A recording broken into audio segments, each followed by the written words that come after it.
This is News 8 at 11. Good evening. Thank you for joining us for News 8 at 11. Isabel is off tonight. I'm Gio Battaglia. It's nice that we can get that rain out of the way and then we'll see the warm. You know what? Sometimes starting off on a wetter note to just kind of get it out of the way is better so you can enjoy the rest of the week. And those later sunsets are a guaranteed mood booster. Oh my God, yes. The mother of the teenager talked with our own Gio Battaglia.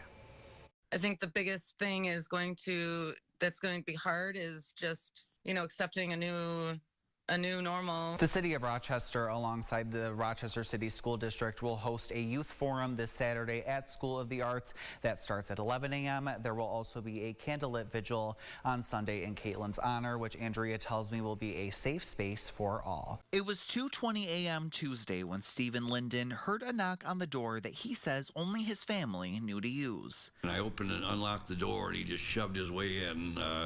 He's 6'4", 350 pounds.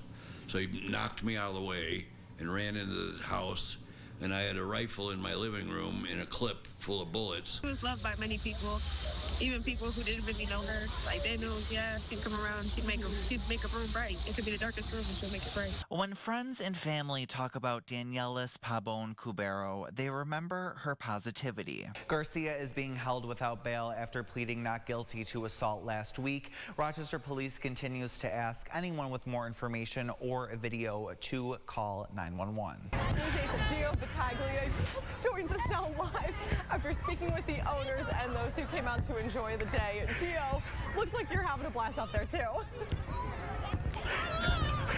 I am, Isabel. Good evening. It has been a day of sunshine and fun here at Wickham Farms. I'm currently on one of 3 jumping pillows. I am joined by some friends here. They've been jumping with me, waiting for this live shot here. I know a lot of attendees coming to these shows, hope that they're the ones that, Right. Sarah calls on. But talk about how beautiful it is to just be a viewer of, Yes. the connection you're making with someone. That's the thing that I think I love the most, Gio, is I don't think people understand how special it is to be in a space like that.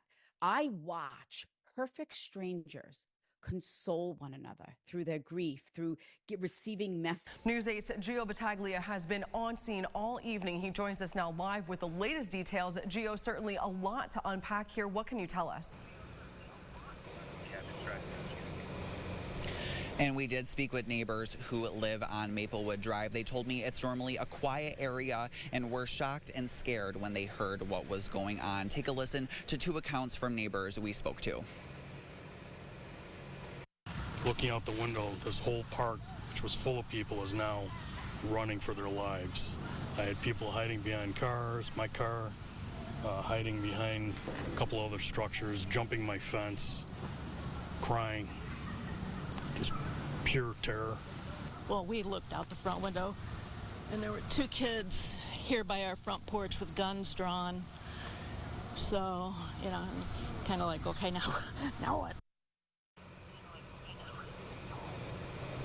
Rochester Police and Mayor Malik Evans again emphasizing anyone with any information or videos to contact 911. Again, any and all tips could remain anonymous. Reporting from Maplewood Park in the city of Rochester, Gio Battaglia, News 8. Isabel, back to you. Hannah says her son had just finished soccer practice Saturday morning when he and his father went to grab something to eat at the restaurant neighboring the Speedy Track gas station on West Henrietta Road. When they walked in, there was a man. He was outside when they walked in, and then they said when they came in, he came in and he was trying to sell t-shirts to the guests, and none of the guests were buying them. Hannah, who asked us to only refer to her family with her first name, says the man quickly became agitated because no one was buying his merchandise, later coming to confront the store owner. And that's when he said the man punched the owner, and then the owner punched him back, and they just got in a fight. Investigators say the suspect, 35-year-old Reuben Smith of Henrietta, then jumped over the counter, tackling the store owner. And they were literally just about to walk out of the store,